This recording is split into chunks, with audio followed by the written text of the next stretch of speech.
Olá, está começando o RadioCast, nosso podcast de mercados feito por praticantes. Eu sou Ana Luísa Westphalen, eu tenho aqui os meus companheiros Felipe Miranda e Jojo Waxman. E hoje estamos aqui muito emocionados com a nossa presença aqui. Nosso convidado do dia é o Stélio Tolda, que é cofundador e presidente do Mercado Livre no Brasil. Tudo bem, Stélio? Tudo ótimo, Ana. Muito obrigado pelo convite. É um prazer estar com vocês. Stélio, Felipe falando, primeiro, super obrigado. É uma honra gigantesca para a gente te receber aqui. Somos consumidores aí do mais alto nível. Todo dia que eu chego lá em casa tem um pacote do Mercado Livre lá, assíduos consumidores. Também aqui recomendamos a ação, né, através do seu BDR. Temos nos fundos da Vitrio como cotistas, acionistas. Então, realmente, aqui é uma honra muito grande, né? E como admirador dessa empresa, essa coisa fantástica, queria ouvir de você um pouquinho, sabe? Quando você olha para trás, assim, vê tudo que vocês construíram, né? Isso aqui também é, em alguma instância, um podcast de empreendedorismo, além de investimentos. Como que você vê essa trajetória e qual é o limite, Stélio? O que é o grande desafio daqui para frente? Olhando para trás um pouquinho e olhando para frente, como que você vê, de algum modo, né, a sua história que se confunde aí com esse gigante, essa maravilha que vocês criaram? Muito bom, Felipe. Obrigado, antes de mais nada, por ser consumidor aí do Mercado Livre. A gente fica contente, espero que a gente esteja atendendo a expectativa. Estamos trabalhando para sempre melhorar a experiência, né? E eu digo isso porque isso tem muito a ver com essa trajetória que vai completar 22 anos agora no meio do ano, desde que nós lançamos o Mercado Livre. Acho que olhando para trás, eu comento só que a gente acreditava muito, né, que a tecnologia ia transformar a vida das pessoas. Essa era a crença que o Marcos Galperin, que o Hernan Casar, os três estávamos ali terminando o curso do MBA da Universidade de Stanford e vivíamos um momento em que a internet ela estava realmente se expandindo, tanto do ponto de vista do consumidor, né, com novos sites, novas funcionalidades aí sendo lançadas, quanto também para o mundo dos investidores, né? Muitas empresas levantando capital. Era um momento realmente muito especial ali em 99, quando a gente começou o Mercado Livre. E a gente viu que a tecnologia iria chegar à América Latina, era a nossa aposta. Apesar dela ser ainda muito incipiente naquele momento, a gente acreditava que ela iria vir e que ela iria impactar a vida das pessoas, né? Então, isso foi o que nos inspirou e desde então tem sido uma grande construção em cima dessa visão. A gente foi vendo que a experiência precisava melhorar e foi com base nisso que a gente lançou o Mercado Pago primeiro, que foi em 2004. A gente via que as transações do Mercado Livre, do nosso marketplace, elas tinham esse obstáculo, que era a questão da confiança, e entendemos, então, que era necessário o Mercado Livre ter um papel mais presente nessa relação entre vendedor e comprador. E a forma que nós, então, escolhemos para fazer isso foi lançando um meio de pagamento, uma solução, né, de pagamentos que facilitaria essa transação entre as partes.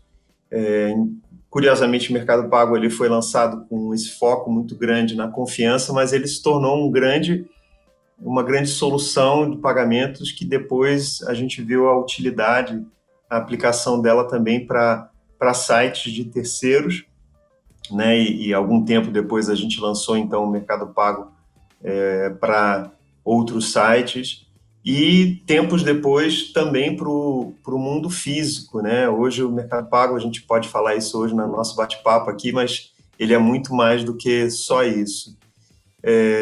Ao longo do tempo a gente viu também que a questão logística era um grande desafio e aí lançamos em 2013 o Mercado Envios, também com essa mesma ideia de que a gente precisava participar dessa transação entre vendedor e comprador e de forma mais efetiva.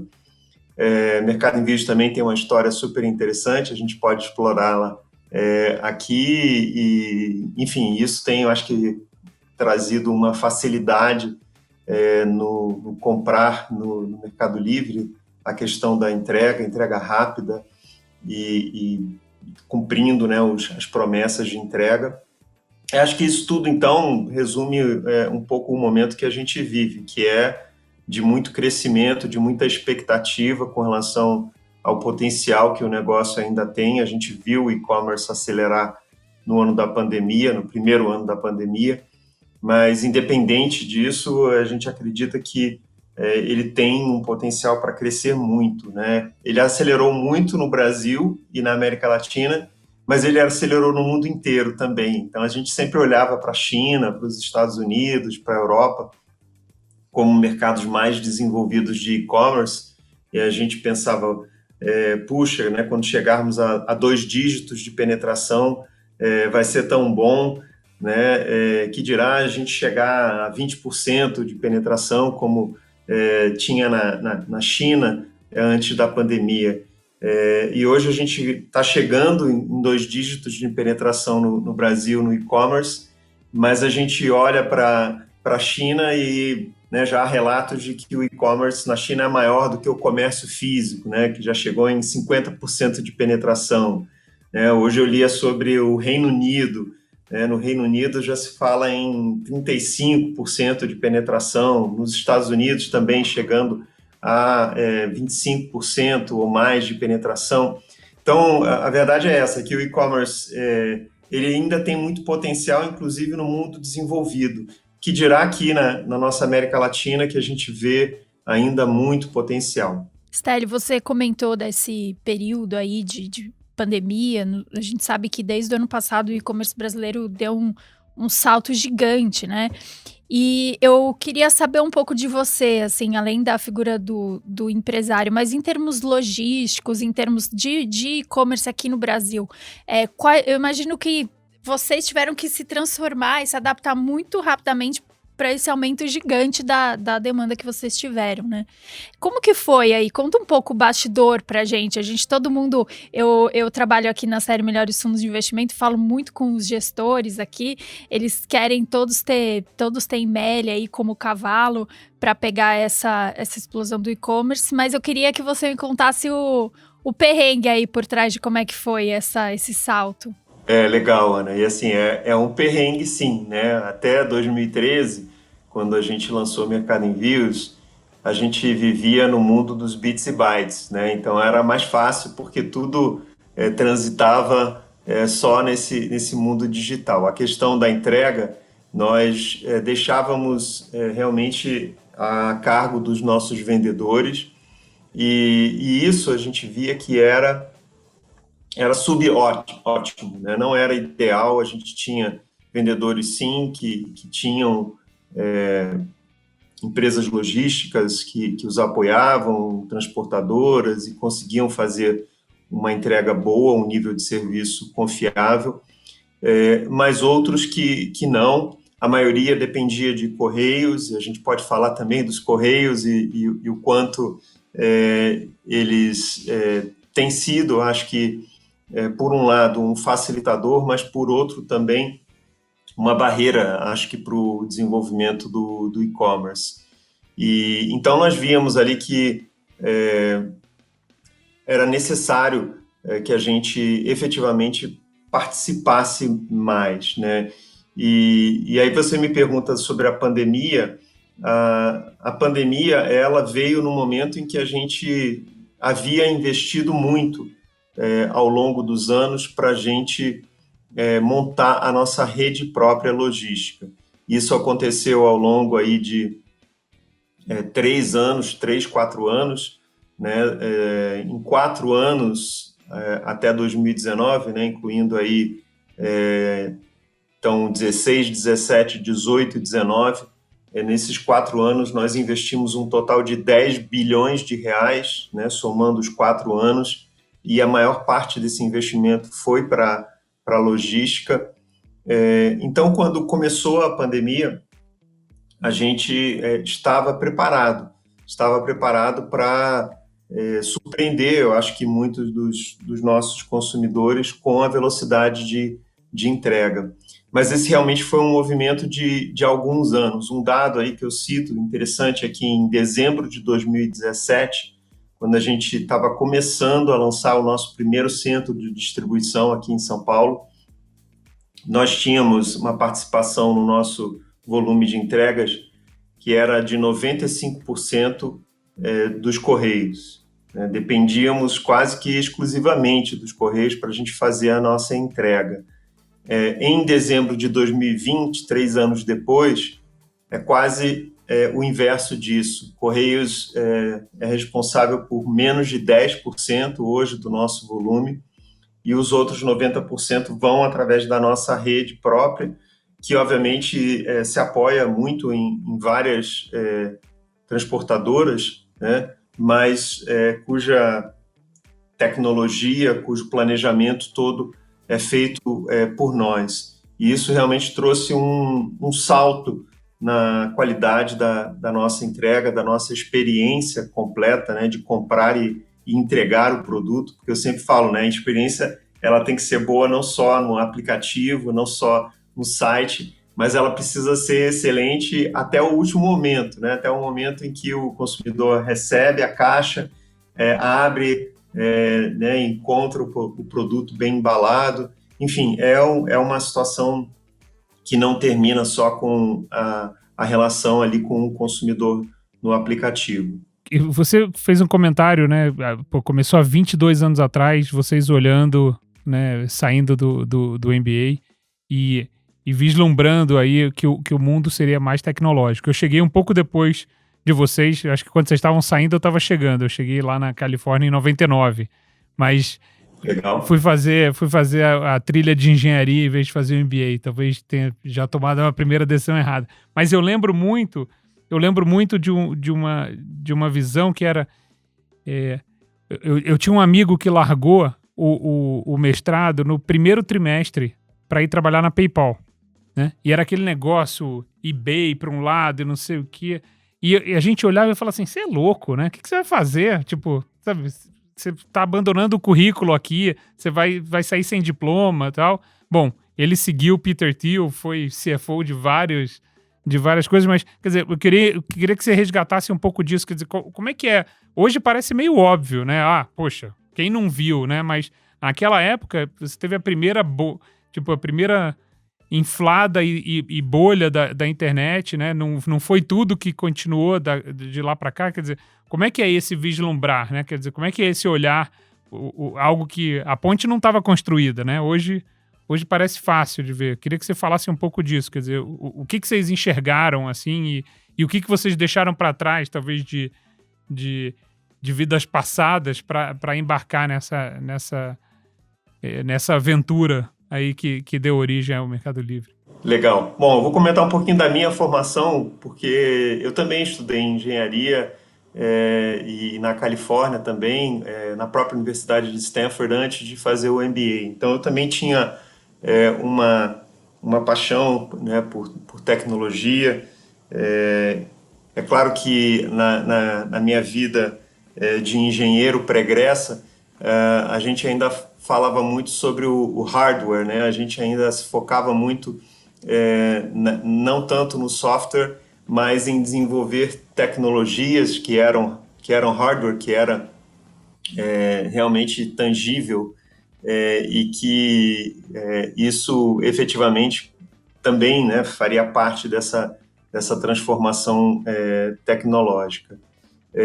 Depois disso, de trabalhar um tempo no Vale do Silício, numa época também anterior ao boom da internet, eu voltei ao Brasil e como todo bom engenheiro, entrei no mercado financeiro, né, que era o que aparecia aí como opção viável para quem tinha uma formação técnica. E durante anos trabalhei no mercado financeiro, no Banco Icatu, lá no Rio, depois no Banco Pactual, antes de se chamar BTG, também entre Rio e São Paulo. E só depois é que eu fui, então, fazer o meu MBA. E aquela época era realmente uma época mágica, uma época em que o que estava acontecendo, ninguém sabia muito bem aonde ia dar, mas chamava muito a atenção. E isso que você descreveu de pessoas deixando o curso no meio, né? No caso lá do nosso MBA, a gente teve uma dupla, né, de mulheres que saiu para fundar a empresa delas no meio do curso, não completaram o curso. Isso chamou muito a atenção. E é claro que várias pessoas com a mesma ideia também de fundar a sua empresa, as suas empresas depois de terminado o curso. E o outro movimento que a gente via é que muitas pessoas que começaram nas carreiras tradicionais de finanças, de consultoria, rapidamente abandonaram essas carreiras, essas empresas, para também se lançar numa carreira tecnológica. Inclusive, este que vos fala, né? Eu tive uma passagem muito breve, que foi de 3 meses apenas na Lehman Brothers em Nova York, isso logo depois do MBA.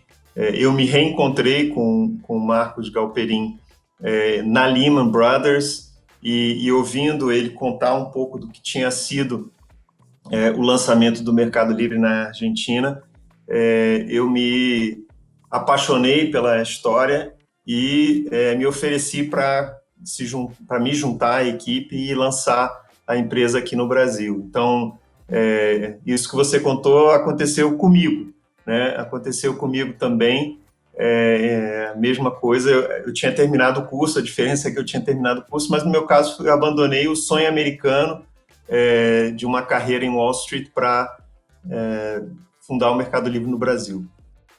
Stélio, uma coisa que entre as coisas, né, que eu admiro no Mercado Livre, está a capacidade de vocês concorrerem com gente de ponta, né? Muito se fala desse ser um setor, né, tecnologia em geral e o e-commerce, e talvez pelo fenômeno Amazon, né, da ideia do winner takes all, né? Seria queria te ouvir primeiro, o que você acha? Essa é uma dinâmica winner takes all? Assim, como que vocês lidam aí com a competição? Vocês sempre lidaram, né, com vários, desde o começo, com muita competição e sempre se destacando, né? Talvez os grandes cavalos aqui na América Latina sejam vocês e a Amazon. E, em particular, queria ouvir de você um pouquinho como é que é concorrer, principalmente no México, com a Amazon, né? Esse grande fenômeno. E o que você acha que vocês fazem melhor que a Amazon? E o que vocês fazem pior que a Amazon? O que dá para aprender com a Amazon? Bom, concorrência, competição a gente teve desde o início. Acho que isso é bem colocado, realmente. A gente, quando lançou o Mercado Livre, a inspiração que nós tivemos foi no eBay. O eBay foi a empresa que lançou esse modelo de negócios, de marketplace, de e-commerce. Tá certo que na época era com um formato de leilão, né? Existia essa ideia de que na internet haveria uma melhor formação de preço, porque a concorrência ia levar sempre ao melhor preço. Então, nós nos lançamos em 99 inspirados nesse modelo do eBay. Aliás, eu vou contar uma história aqui e depois você me ajuda a voltar para a tua pergunta, claro, para a gente não se perder. Mas a história é a seguinte, né? Nós eventualmente nos tornamos parceiros do eBay. O eBay se tornou sócio do Mercado Livre e isso se deu através até de uma aquisição às avessas aí, né? Um concorrente local nosso aqui, que era o eBazaar, foi adquirido pelo eBay lá na Europa, que era originalmente da onde o eBazaar havia surgido. E então com essa empresa aqui que o eBay não sabia o que fazer, foi que houve aí uma troca de ações. O eBay passou a ser acionista do Mercado Livre, da nossa Inc., da nossa holding, e nós então assumimos também a operação do eBazaar, que era um de vários concorrentes que a gente tinha aqui.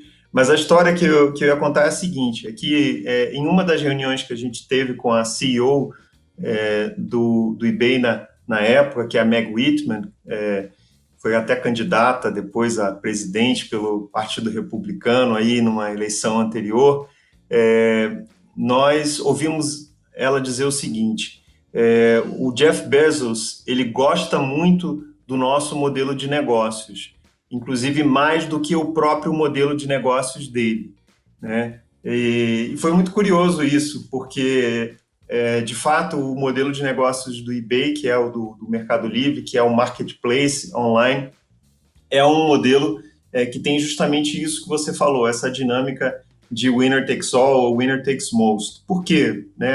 É o chamado efeito de rede, onde aquele marketplace que tem mais vendedores tem mais produtos e atrai mais compradores.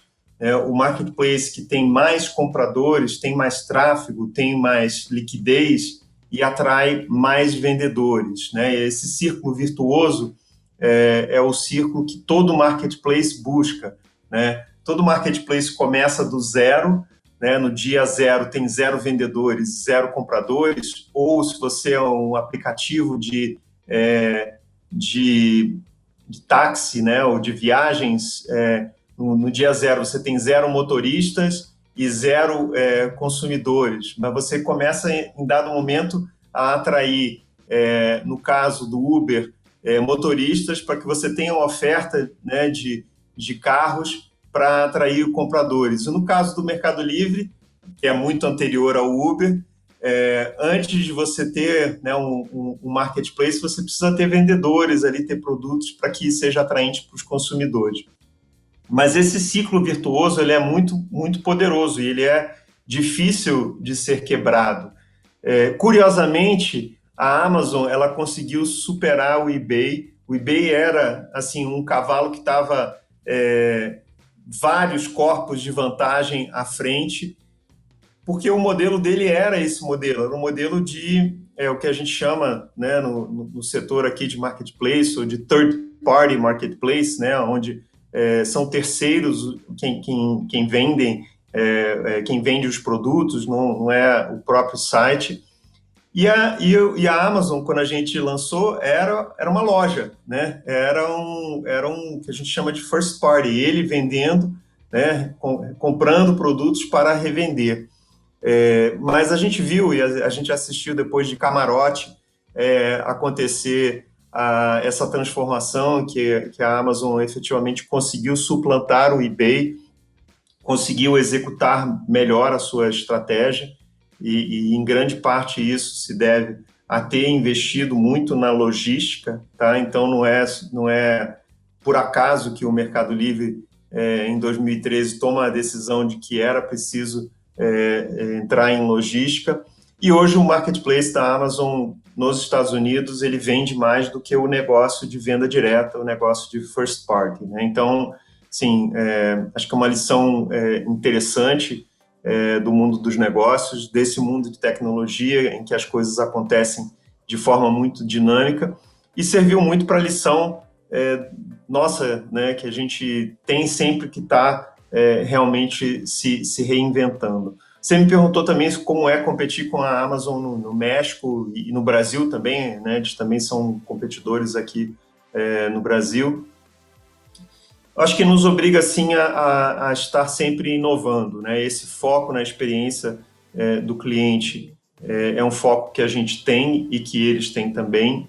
Essa visão de longo prazo é uma visão que nós sempre tivemos e, por isso, eu acho que podemos superar os nossos concorrentes e que eles têm também. Então, assim, o jogo ficou um jogo cada vez mais difícil, né? Onde a gente costuma dizer, a gente está jogando a Champions agora. A gente jogava o campeonato estadual no início, depois passamos a jogar o Brasileirão, jogamos a Libertadores e agora a gente está jogando a Champions. É quase como, né, uma equipe aqui da América Latina foi transplantada lá para a Europa e agora a gente está jogando contra os melhores do mundo, efetivamente. E é isso, né? Eu acho que a gente precisa investir. Aliás, isso é outro também visão, outra visão importante do nosso negócio, é que a gente, durante muitos anos, foi uma empresa extremamente rentável, mas em dado momento ali a gente tomou a decisão de que a gente precisava reinvestir, principalmente na logística, como eu falei, e isso transformou realmente a empresa. A gente passou a crescer muito mais rápido a partir desses investimentos. Também nos tornamos uma empresa com margens menores, né? Com resultado financeiro menor. Mas o mesmo Jeff Bezos que eu citei tem uma célebre frase que é conhecida, que é, né, traduzindo aqui para o português, a sua margem é a minha oportunidade. Então, já que é assim, a gente prefere deixar pouca margem para ter pouca oportunidade. Muito bom. Eu já vou passar a bola para Ana aqui, mas meu chapéu de analista tá pedindo para ser vestido momentaneamente aqui.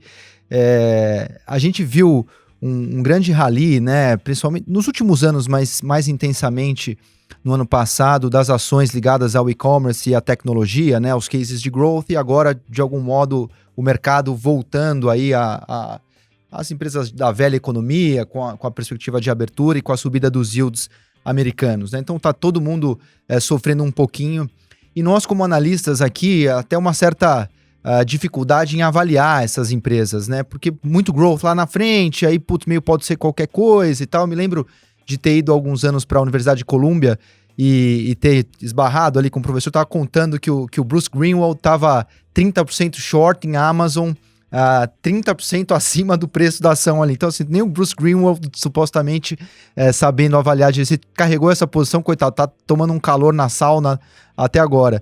Como vocês aí avaliam, né, se vocês têm uma métrica, o mercado gosta, né, o EV, GMV, ou volume transacionado ali no mercado pago, como que é para vocês analisar métricas de valuation? O que vocês olham aí, ao mesmo tempo vendo o crescimento e ponderando por rentabilidade? Eu acho que primeiro é interessante dizer o seguinte, a gente está do outro lado, né? Então, do nosso lado aqui, e eu posso dizer isso porque eu já estive também do lado dos investidores, né, e do mundo de finanças, o nosso foco é a gente atender bem aos nossos clientes, que são vendedores e consumidores, tá? A gente, na verdade, como marketplace, eu expliquei, né? A gente tem que atender bem a ambos. E isso é verdade tanto dentro do Mercado Livre quanto dentro do Mercado Pago também. O nosso negócio de Mercado Pago, efetivamente, é quase como um segundo marketplace que a gente desenvolveu com foco em serviços financeiros, onde a gente tem, de um lado, né, lojistas, vendedores, e do outro a gente tem consumidores que usam a nossa carteira digital Mercado Pago.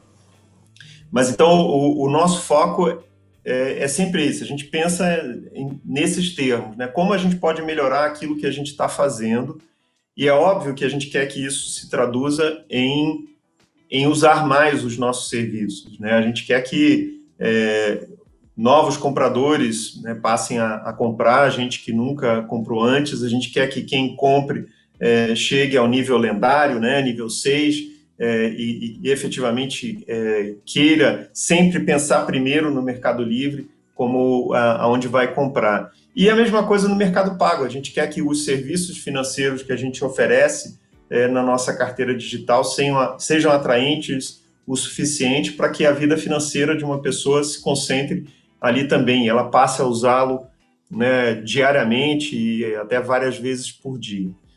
Então, tendo dito isso, e também, né, em cima do que eu comentava antes sobre o potencial do negócio, eu falei do e-commerce, mas a mesma coisa é verdade para os serviços financeiros, a gente olha para crescimento como a nossa métrica mais importante. Então, GMV do lado do marketplace, TPV do lado de pagamentos, mas não só isso, né? Acho que isso é uma resultante de você ter mais usuários, né? Você ter mais downloads do seu aplicativo, enfim, não falta métrica aqui para a gente medir a saúde do crescimento do nosso negócio, tá? A gente realmente está sempre olhando para isso. Então, é isso talvez o que às vezes seja difícil para quem está fazendo valuation, né, e olhando para essas empresas e pensando, pô, mas eu estou acostumado a descontar, né, fluxo de caixa, free cash flow, caramba, essa empresa, um ano ela dá né, free cash e depois no ano seguinte ela não dá. E por que acontece isso? No nosso caso, eu contei aqui, a gente tomou uma decisão concreta de que a gente iria reinvestir isso e para quem estava avaliando a nossa empresa, talvez pensando num nível ali de free cash e num nível de crescimento, teve que mudar isso, porque a gente passou a crescer muito mais rápido e a gente passou a dar quase nada de free cash, né? Então, eu entendo que para quem avalia, talvez com as métricas talvez tradicionais, é por isso que avaliar uma empresa também tem outras questões a serem levadas em consideração, né? No fim das contas, sim, as empresas elas querem gerar um resultado positivo. A rentabilidade ela tem que acontecer, né? E isso sem dúvida não foi revogado. Eu sempre falo que as leis das finanças não foram revogadas lá no ano 2000, quando estourou a bolha. Depois não foram revogadas, né, quando a gente teve o crash aí de 2007, 2008, não estão sendo revogadas agora, né? Então, imaginar que o valuation, o valor realmente da empresa se dê sem ela, de alguma forma, conseguir monetizar o grande tráfego que ela gera, né, a grande visibilidade que ela gera, acho que isso vai contra essas leis das finanças que eu costumo dizer. É claro que apostar contra um negócio desses é complicado, eu acho, porque a tese que está por baixo, né, por trás de tudo isso, né, o crescimento secular, né, que a gente tem no nosso negócio, ele existe, né? Simplesmente, se você parar para olhar, tem sempre mais gente entrando, mais gente usando esses aplicativos, mais gente consumindo online. Só isso deveria ser razão suficiente para não apostar contra. A questão é que, às vezes, isso está descolado um pouco talvez da expectativa. E aí tem outra questão, né, que também, né, a gente lançou o Mercado Livre um pouquinho antes de estourar a bolha, né? Então a gente viveu aquele momento. O momento que a gente vive hoje, ele é diferente num quesito. Você falou aí que é super importante, as pessoas não prestam talvez muita atenção a isso. Os juros americanos começaram a subir agora, e isso faz toda a diferença. A gente está vivendo um mundo de liquidez que a gente nunca viveu antes, né? Essas apostas aí, mais que apostas, né? Essa política dos bancos centrais de quantitative easing, né? De comprar títulos e injetar liquidez nos mercados, a gente nunca viu isso acontecer na magnitude que está acontecendo agora. Só isso já é um desafio. Desmontar isso para os bancos centrais é um grande desafio. Então, sim, não sei que aposta fazer. Não quero dar nenhuma dica assim, nesse sentido, porque o meu negócio é o Mercado Livre, não né, recomendar investimentos. Mas sim, acho que se a gente olhar para o momento que a gente está vivendo agora, né, no micro momento que a gente está vivendo agora, as ações de tecnologia sofreram com esse movimento pontual, né? Nos Estados Unidos, por exemplo, a vacinação está andando a pleno vapor, então se espera que isso tenha um impacto em voltar à normalidade, isso de alguma forma, né, impacte mais algumas empresas e menos outras. A gente está aqui na América Latina, onde infelizmente o ritmo da vacinação é lento, e isso, de certa forma, para o nosso negócio tem ajudado a mais pessoas terem boas experiências com e-commerce pela primeira vez. Então, hoje a gente não tem assim uma certeza em que a gente pode cravar quando que esse efeito muda, como a gente está vendo ele acontecer, talvez no mundo, não vou dizer um mundo desenvolvido, porque também não é igual em todos os lugares. Na Europa a vacinação tá indo super lenta, né? Mas nos Estados Unidos, pelo menos, ela está andando rápido. Stélio, o Felipe comentou da parte do Felipe analista aqui, né? Eu sempre acompanho a reunião de análise, e um tema que sempre acaba vindo, principalmente como mencionou no ano passado, foi em relação à Amazon no Brasil, e ficam aqueles dois lados, né? O primeiro, mas a Amazon é gigante, eles vão passar que nem um trator. Mas daí tem aquela visão assim, não, mas o Brasil é outro esquema, né? Aqui a questão logística, tudo... Brasil é para quem é iniciado aqui nessa escola, tá? E a política que não nos deixa mentir. Você acha que... Quais são os ganhos de você estar aqui no Brasil, de conhecer aí por dentro como que funciona? Te dá um diferencial para fazer e-commerce em qualquer outro lugar também? Eu comento, assim, o e-commerce, ele é um negócio local, né? Apesar dele estar montado sobre uma plataforma tecnológica, isso é muito importante, né? A gente ter uma plataforma que escala, e a mesma plataforma que a gente usa aqui no Brasil é a que a gente usa nos vários países, nos 18 países ao todo em que o Mercado Livre atua. E eu acho que, assim, traduzindo isso, por exemplo, para Google versus Amazon, o negócio do Google é um negócio de entregar um serviço e, com base nele, tem uma atividade de publicidade montada em cima. Mas se você olha para o Google em qualquer país do mundo, esse é o mesmo negócio, né? E isso é possível de ser feito até inicialmente sem você ter uma presença local em determinado país. É claro que quando você tem uma presença local, você passa a estabelecer um relacionamento com anunciantes de um país, mas o seu negócio, efetivamente, ele já pode começar a funcionar antes de ter presença local. Aliás, uma curiosidade, o Mercado Livre começou a comprar publicidade do Google muito antes deles terem um escritório no Brasil.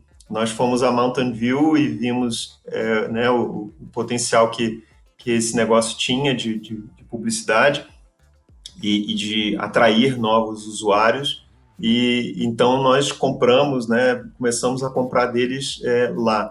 O negócio de e-commerce ele é muito diferente. Então, apesar de todo o know-how que a Amazon tem, principalmente dos Estados Unidos, mas hoje também de uma presença em outros países, isso não necessariamente se traduz em algo que é aplicável no dia 1, num determinado país. Eu comentava também que o marketplace é um negócio de escala, onde o tamanho importa.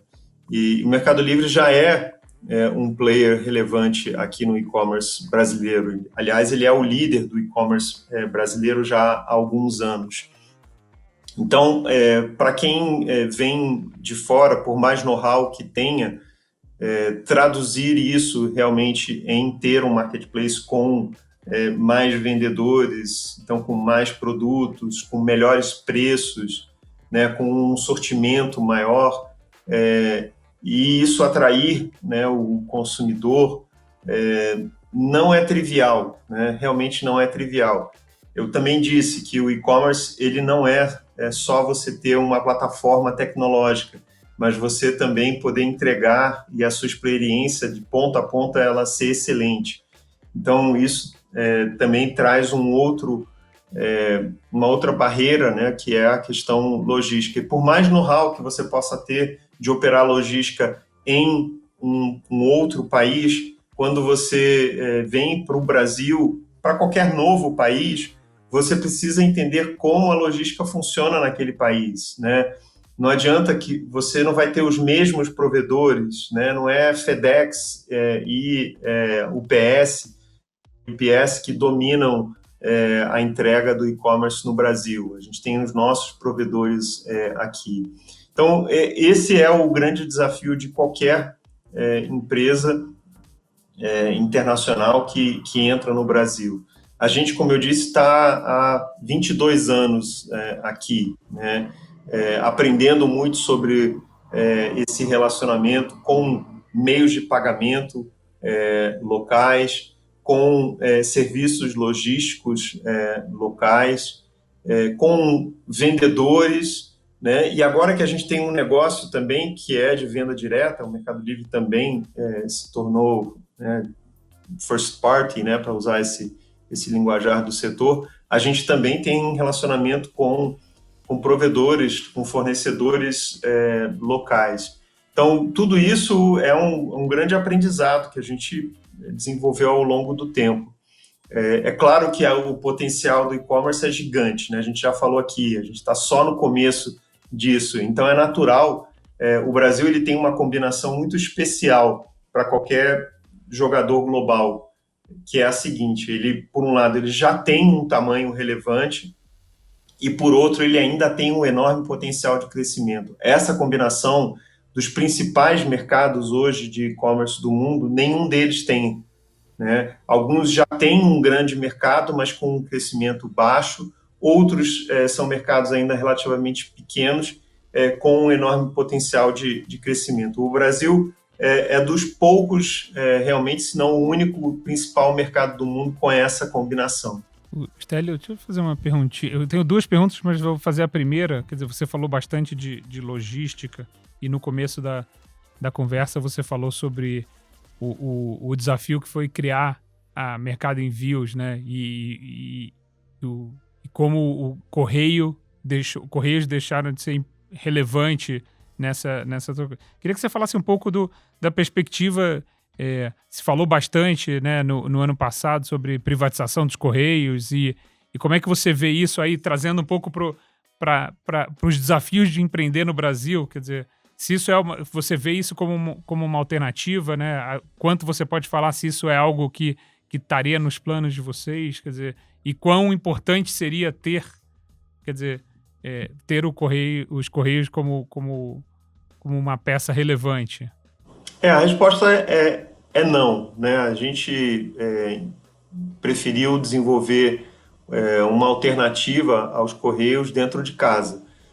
Foi efetivamente o que a gente fez. A gente, ao longo desses anos que eu citei aí, a gente já investiu nos últimos 4 anos 10 bi de real, e a gente vai investir só esse ano outros 10 bilhões de reais, e a gente entende que Correios, né, como brasileiro, gostaria de ver os serviços melhorarem, né, como cliente que somos do Mercado Livre dos Correios, gostaríamos sim de ver mais eficiência, mas hoje eles não são nem a única nem a melhor alternativa, né, de parceiros logísticos que a gente tem. Então, nesse sentido, deixa de ter até uma prioridade para a gente, uma participação na privatização. Não entendemos ser necessário que a gente participe. Apesar da gente estar aberto a quem se interessar por Correios, conversar sobre o volume, né? O nosso volume é um volume expressivo.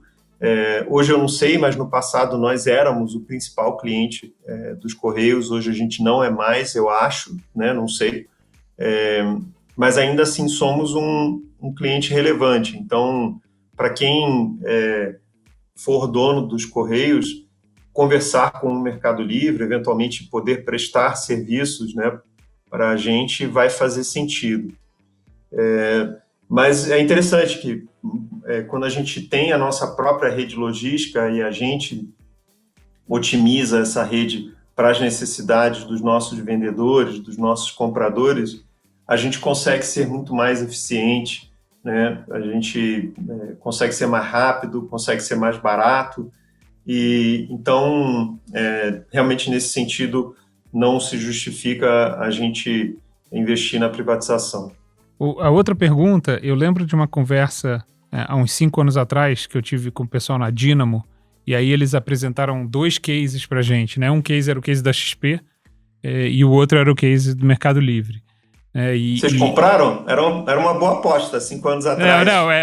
Na casa onde eu estava, foi antes de montar a Vitro, a gente era um investidor de longo prazo na Dynamo. A gente sempre fazia através de fundos, mas fomos felizes ali. Que bom. Mas o que brilhava os olhos na hora que eles falavam era, olha, o que está se construindo em termos de comunidade, né? Desse que você chamou de círculo virtuoso entre vendedores e compradores, quer dizer, isso daqui abre um potencial para tudo, né? Abre um potencial para meios de pagamento, abre um potencial para crédito, para uma plataforma. Eles falando bastante o foco da cabeça financeira, quer dizer, abre uma oportunidade para você ir para o lado financeiro gigantesco, né? Quer dizer, vocês avançaram com o Mercado Pago, mas o que tem, quer dizer, o que você pode dividir com a gente de potencial para esse, quer dizer, para você alavancar esse universo todo de compradores e vendedores? Acho que a Dynamo, enfim, ela é acionista há bastante tempo, apostou realmente na nossa capacidade de execução, né, aquilo que a gente tinha imaginado, e como você comentou, desse poder de distribuição que a nossa plataforma tem.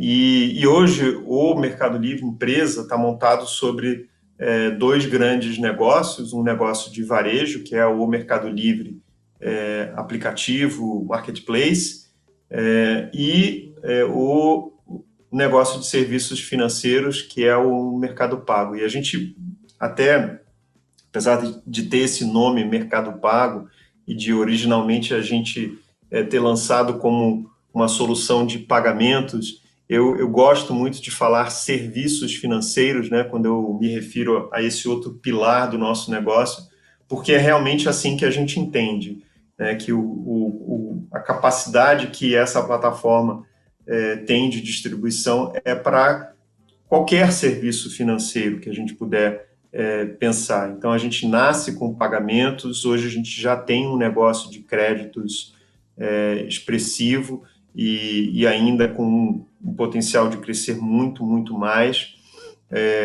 A gente tem quase nada de investimento, mas a gente também pode ser um canal interessante para distribuição também de ativos aí, de investimento.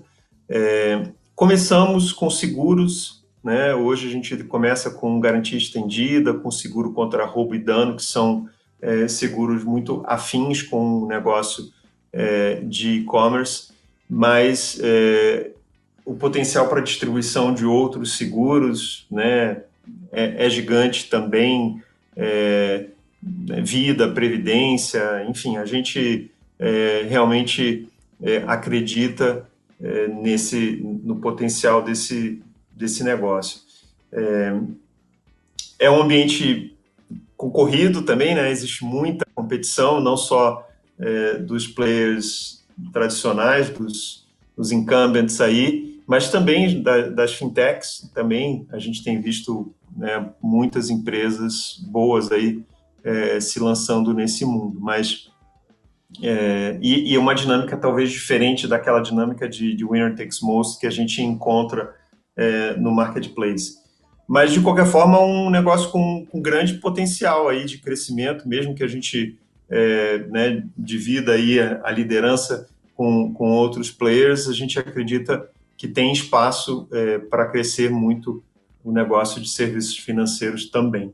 Um pouco do gancho dessa pergunta do Jojo, a gente falou agora há pouco de um mundo de muita liquidez, né? E vocês mesmos têm uma posição grande de caixa. E vocês fizeram um execution realmente espetacular, muito em crescimento orgânico, né? como que o capital concorre aí dentro, seja para Mercado Livre ou para Mercado Pago? E se vocês estão olhando, eventualmente, alguma aquisição maior, tem coisas novas surgindo também em marketplaces verticais, né, nichados em determinados ramos. Tem algo que vocês, esse shift de alocação de capital e eventualmente crescer orgânico ou inorganicamente, essa é uma discussão que está aí dentro, ou de fato, não, vamos continuar no mais do mesmo aqui, que está indo muito bem, time que está ganhando a gente não mexe? Não é tanto a questão de só não mexer no time que está ganhando, né? A gente não acredita no status quo porque a gente está num ambiente muito dinâmico, que é esse ambiente de tecnologia. Aliás, quando a gente fala sobre o Mercado Livre, a primeira coisa que a gente diz é que o Mercado Livre é uma empresa de tecnologia, né? Então, nesse sentido, a gente está aberto a aquisições, principalmente se elas têm a contribuir para a tecnologia, onde a gente, no passado, já fez algumas aquisições e é onde a gente mira quando a gente olha também, né, oportunidades aí, tecnologias que possam agregar aquilo que a gente já tem, que possam acelerar, né, a nossa entrada em determinado mercado. A gente já fez também aquisições com foco em equipes, né, onde a gente viu uma equipe técnica muito capacitada, e isso nos ajudou a também crescer o nosso número de desenvolvedores. Aliás, um parênteses aqui, é uma realidade que a oferta de desenvolvedores, né, a oferta de pessoal qualificado tecnicamente, ela é muito limitada no Brasil e na América Latina, né? Então, existe uma concorrência grande por esses talentos, e a gente até se juntou a uma outra empresa que tem muita demanda, que é a Globant, para lançar junto com uma terceira empresa, que é a Digital House, que se especializa nesse negócio de educação e de educação mais focada realmente nesse lado técnico, para lançar um programa para desenvolvedores, né? Um programa de 2 anos, cujo objetivo é realmente ter mais pessoal qualificado. Mas voltando à questão das aquisições, até porque a gente tem um número de desenvolvedores grande e a gente está sempre querendo contratar mais, a gente tende a ter um viés de desenvolver, né, de fazer dentro de casa, mais do que o de adquirir e depois integrar. Eu sei que isso, do ponto de vista dos bancos de investimento, do mundo financeiro, às vezes eles não entendem. Pô, mas junta aqui A com B e aí você tem, né, um negócio muito maior. Realmente, né, às vezes pode ser isso, mas o que não se leva em consideração é todo o custo de absorver e integrar um negócio. A gente não está fechado a isso. Você falou sobre verticais, existem eventualmente oportunidades sim nesses segmentos aí verticais. A gente quer crescer muito, isso é fato, isso é nosso objetivo, mas a gente aposta mais no crescimento orgânico do que através de aquisições. Stélio, para a gente encerrar, eu queria aproveitar aí a sua visão tão empreendedora e tão visionária, né, de e-commerce lá atrás, e queria saber como que você está vendo, o que você acha que vai ser o futuro aí do e-commerce, do varejo também físico, o que a gente deve ver depois dessa transformação tão grande que foi a pandemia? É uma ótima pergunta, Ana, e a verdade é que eu não sou um guru, mas eu vejo, sem dúvida, que a gente tem espaço para crescer ainda muito o e-commerce, e aí crescer inclusive em segmentos onde ele tem baixa penetração. Então a gente fala aí que o e-commerce no Brasil ele é da ordem de 10% do varejo nacional, mas você tem segmentos onde ele já é mais de 25% e outros em que ele é menos de 5%. A moda, por exemplo, é um segmento pouco explorado, a gente vê muito potencial para se desenvolver. Quando a gente olha, por exemplo, para a parte de supermercados, né, teve um grande impulso com a pandemia, mas ainda assim a penetração ela é baixa. Então a gente também está apostando nesse segmento como um segmento de muito potencial de crescimento. Então, parte é isso, parte vai ser a expansão em novas categorias, parte vai ser desenvolver essas categorias. Eu aposto nessa omnicanalidade também que a gente fala, né, a presença física ela pode ser relevante sim para players online. É claro que para players que nasceram no mundo físico, a presença online ela é essencial. Aliás, é curioso isso, mas em 2020 a gente teve muitas empresas tradicionais do varejo físico que finalmente se deram conta que era necessário investir no online. Então, eu acho que essa tendência ela vai continuar também.